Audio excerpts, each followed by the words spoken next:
Hello मेरे engineer दोस्तों, welcome back to our channel civil mafia. Guys आज क्या है ना, आज मैं एक कंस्ट्रक्शन साइट पर आया हूँ। बेसिकली ये क्या है, अभी एक इनिशियली जैसे नॉर्मली क्या होता है, जैसे लैंड परचेज होता है उसके बाद हम लोग क्या काम स्टार्ट करते हैं। तो ये भी क्या है, इनिशियल स्टेज पे है। और अभी जैसे आप सभी को पता है कि बरसात का टाइम है, तो बरसात के टाइम पे क्या है ना, किसी भी साइट को कंस्ट्रक्शन का काम स्टार्ट करना ये सबसे बड़ी डिफ़िकल्टी होती है। और जो साइट इंजीनियर होता है ना, उसके लिए बेसिकली बहुत ज़्यादा डिफ़िकल्टी होती है। जैसे अभी क्या है, यहाँ नॉर्मली क्या अप्रोच रोड का काम हो रहा है, जो यानी बैक फिल करके अपना WBM का और उस पर GSB डाल के कि यानी एक परमानेंट पैड बना दिया जाए, जिससे क्या है जो हमारे व्हीकल का लोड या जितना भी मूवमेंट है वो ईजिली हो सके। क्योंकि अभी क्या है, रेनी सीज़न पे नॉर्मली आप सभी जानते हो कि काम करना बहुत डिफ़िकल्ट होता है और साइट पे क्या है मडी हो जाता है, ये सब चीज़ें होती है, जिसके कारण क्या है व्हीकल पास आउट नहीं होता।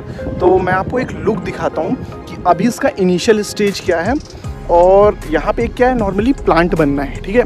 तो मैं जा रहा था तो मैंने कहा यार सडनली चलो दिख रहा है, मुझे भी कुछ न्यू है मेरे लिए भी, तो मैंने कहा साइट पर आप सभी को विज़िट करके बताता हूँ। और क्या आपको भी बेसिकली न्यू लर्न करने को मिलेगा कि ये चीज़ें साइट पर होती कैसे हैं, ठीक है। तो मैं अभी आपको बैक करता हूँ। वैसे आपको नॉर्मली मेरे पीछे बैक पर दिख ही रहा होगा कि ये जो है कि रोड का अप्रोच बन रहा है। देखो क्या है, नॉर्मली क्या है, जब कभी भी हम कंस्ट्रक्शन साइट करते हैं या तो हमें वहाँ पे एम्बैकमेंट करना पड़ता है, या तो हम वहाँ पे सॉइल को क्या है एक्सक्वेट करके बाहर निकालते हैं, या फिर बैकफिल करते हैं। तो देखो बाहर निकालने में तो कोई दिक्कत नहीं, चलो हम काट के वहाँ से निकालेंगे। मगर जब हम बैकफिल करते हैं तो हमें क्या है, एक बोरो पिट कंटिन्यूस चुनना पड़ता है, जहाँ से क्या है हम जो सॉइल है उसको लेके आएंगे। तो बोरो पिट बेसिकली वो होता है जहाँ से हम उस सॉइल को लेकर आ रहे हैं, ठीक है। अभी मैं एक काम करता हूँ, आपको बैक करके दिखाता हूँ कि नॉर्मली क्या कैसे काम चल रहा है यहाँ पे, ठीक है। देखिए गाइस, ये रोलर है, आप सभी ये नॉर्मली जानते हो। तो अभी ये क्या कर रहा है, ऑलरेडी जो बैकफिल करके एक अप्रोच बनाया हो ना रोड को, उसे वो कॉम्पैक्ट कर रहा है। आप देखिए, आप दिख रहे होंगे, ऑलमोस्ट वाइब्रेशन का भी आपको आवाज़ आ रहा होगा। तो ये इस तरीके से काम करता है।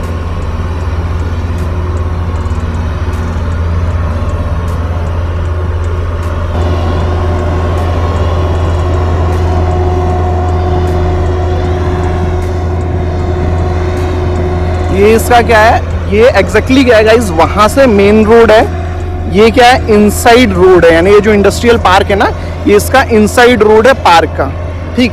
और जो प्लांट स्टेब्लिश होना है वो गाइस यहाँ से कंटिन्यूस और आगे जाना है अपन को, तो वहाँ से जो प्लांट का मेन गेट स्टार्ट होगा।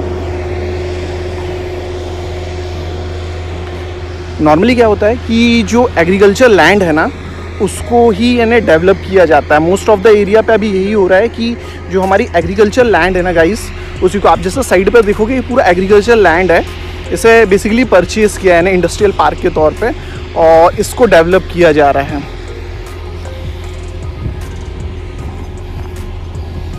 आप नीचे देख रहे होगे तो जैसे छोटा GSB ये सब तरीके का ना, उसी तरीके का इन्होंने किया हुआ है। क्योंकि साइट पर तो आप देख रहे हो क्या हालत है यहाँ पे। अगर अभी यहाँ पे बारिश बहुत ज़्यादा हो जाए तो मुझे नहीं लगता मूवमेंट करना इतना आसान होगा। पूरा एकदम ये देखिए, पूरा साइड में पूरा आप दिख रहे हो ना चारों तरफ, ये पूरा एग्रीकल्चर लैंड है नॉर्मली। मैं अभी आपको क्या करता हूँ, जो इनसाइड है ना प्लांट पे, आपको वो चीज़ दिखाता हूँ कि वहाँ पर इन लोगों ने क्या है, ये जो एरिया है नॉर्मली क्या है डाउन पर है, तो इन लोगों ने क्या किया है, इसे ऑलमोस्ट यहाँ जो बैकफिलिंग आ रही है वो 1.8 मीटर समथिंग की बैकफिलिंग आ रही है, आपका जो NGL है नॉर्मल उससे यहाँ से।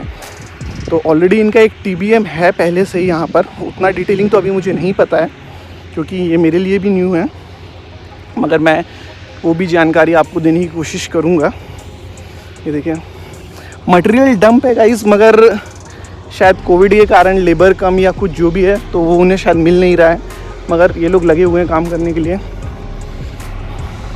और क्या है, ऐसे एरियो में क्या है लेबर का काफ़ी शॉर्टेज होता है, और ये टाइम भी अभी क्या है लेबर के लिए। ये देखिए गाइस, ये है सैंड इस पर ट्रैक्टर पे फिल करके उन्होंने एक्सक्वेट किया हुआ है। लेबर को तो हम बोल नहीं सकते कुछ यहाँ पे।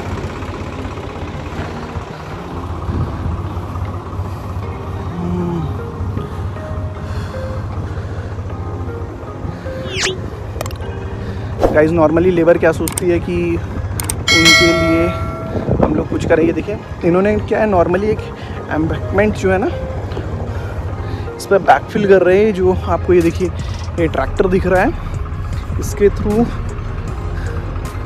ये पूरा ऐसा बैकफिल करेगा, फिर इसे पूरा कॉम्पैक्ट करेंगे और फिर लास्ट में जो लेबर है, आप सामने देखिए वो लेबर उसे ड्रेसिंग कर रहे हैं। ठीक,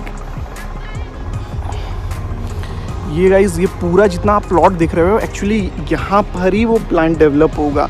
यहाँ पे एक लेक पॉन्ड भी है साइड पे, उस तरफ मैंने देखा है। जो अभी क्या है गाइज, रिसेंटली यहाँ बारिश हुई है, तो जिसके कारण क्या है आप देख रहे हो कितना मडी है, नीचे आपको दिख ही रहा होगा। बट ये है कि धूप निकल जाने से सारी चीज़ें आसान, एटलीस्ट मूवमेंट तो हमारे लिए है। अभी ये सारा लोकल लेबर होगा, क्योंकि हेलमेट जैकेट नहीं है, आप समझ ही सकते हो उससे ही कि वरना आप कंस्ट्रक्शन पे किसी भी अगर अच्छी कंपनी पे हो और जो नॉर्मल अच्छा कॉन्ट्रैक्टर हो तो वो ये सारी चीज़ें करके देता है अपने लेबर को। और वैसे भी आप सभी को पता है लेबर मानती नहीं है चीज़ों को, आप कितना ही कुछ कर लें।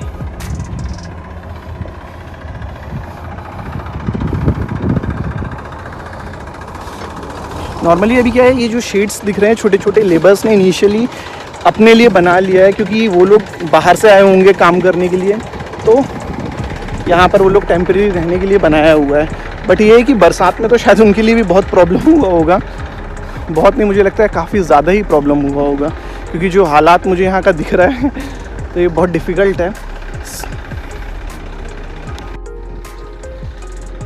दोस्तों क्या है ना, सबसे ज़्यादा अगर इन्हें कंस्ट्रक्शन पे इशू होता है या प्रॉब्लम आती है ना सिविल इंजीनियर्स को, तो वो बेसिकली कब आती है मैं आपको बताऊं कि जब रेनी सीज़न स्टार्ट हो जाता है। ऑलमोस्ट ये जुलाई, अगस्त और सितंबर, ये 3 आपके ऐसे मंथ होते हैं ना जहाँ पर जो साइट पे सिविल इंजीनियर उसके लिए बहुत टफ़ है, क्योंकि आपको मैं बता नहीं सकता कि यानी पानी बारिश यानी वो अपने वेदर जो है ना वो अपने हाथ पे नहीं होता कभी भी। तो अगर हम कुछ भी पहले से प्रिडिक्ट करते हैं, हमारा प्लानिंग होता है, कुछ शेड्यूलिंग होती है, वो सारी चीज़ें फेल हो जाती हैं। तो इसलिए जो हम लोग जब शेड्यूलिंग बनाते हैं ना, तो आपने देखा होगा कि कुछ चीज़ों को थोड़ा एक्स्ट्रा लेते हैं, कुछ दिन डिले दिखाते हैं कुछ, मगर साइट पीपल उसको भी क्या है फेल कर देते हैं, क्योंकि वो चीज़ उनके हाथ में भी नहीं है। क्योंकि अगर सडनली बारिश हो जाए या कुछ हो जाए तो ऑलमोस्ट वहाँ का साइट का पूरा काम रुक जाता है। मैं खुद जब लास्ट में एज अ साइट इंजीनियर जब इनिशियली मैंने स्टार्ट किया था अपना करियर, मैं आपको बताता हूँ, तो वहाँ पे इतना ज़्यादा बारिश हुआ था, ऑलमोस्ट 10 डेज़ कंटिन्यूस बारिश होता रहा और वो पूरा साइट ही डूब गया था, इस तरीके का हालत था।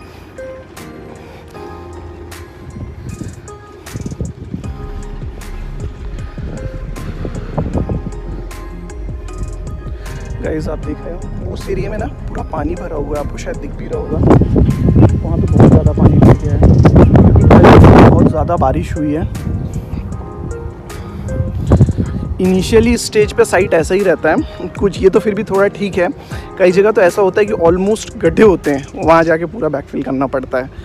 तो जो न्यूली हमारे फ्रेशर इंजीनियर्स हैं ना, जो साइट पर जॉब करने की सोच रहे हैं, इस टाइम तो पहले से भी मेंटली प्रिपेयर हुए कि उन्हें क्या क्या चीज़ें देखना पड़ेगा। अगर आप प्लानिंग में हैं तो यार बड़े हैं, फिर तो प्लानिंग तो बहुत अच्छा है। एक्चुअली बेसिकली मैं खुद प्लानिंग ही देखता हूँ।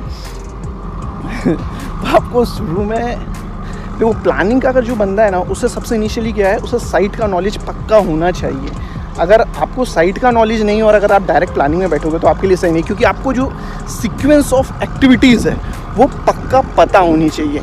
अगर आपको पता है तभी यानी आप उसकी शेड्यूलिंग बना पाओगे, वरना आपको पता ही नहीं है कि किसके बाद क्या एक्टिविटी आनी है। मेरा प्रोजेक्ट पे सबसे इनिशियल स्टेज पे मुझे क्या चाहिए, मोबिलाइजेशन चाहिए या क्या दूसरी चीज़ें चाहिए। जब आपको पता होगा आप तभी कर पाओगे ना, आपको नहीं पता तो आप कैसे कर पाओगे। तो फ्रेंड्स आज की वीडियो में इतना ही, मिलता हूँ मैं अब आपसे नेक्स्ट वीडियो पे। तब तक अपना ख्याल रखना, और नेक्स्ट वीडियो में मैं कोशिश करूँगा अगर ऐसी कुछ साइट्स मिले जिस पे ऑनगोइंग कंस्ट्रक्शन का काम हो रहा है और वो कैसे डिटेलिंग हो रही है, मैं कोशिश करूँगा आपको कंटिन्यूस ऐसा बताने की। और मैं खुद चाहता हूँ कि मैं आप लोगों के लिए साइट पर विज़िट करके ये चीज़ें बताऊँ, क्योंकि आप लोगों को वो चीज़ देखने को मिलती है और कुछ नया सीखने को मिलता है। और एक चीज़ और गाइस, क्या होता है आपने साइट पर देखा होगा, बच्चे जो छोटे होते हैं ना, तो उनको रखा जाता है क्योंकि उनकी मम्मी लोग वो भी वहाँ पे होती हैं। तो ये बहुत डेंजरस है, अगर आप लोग कभी ऐसा देखते हो तो प्लीज़ उन्हें एक बार बुला करो, जिससे ये सारी चीज़ें ख़त्म हो, वरना क्या एक्सीडेंट और हैज़ार्ड के चांसेस बढ़ जाते हैं। तो फ्रेंड्स बाय बाय, मिलता हूँ मैं आपसे अब नेक्स्ट वीडियो में, तब तक अपना ख्याल रखना, बाय बाय।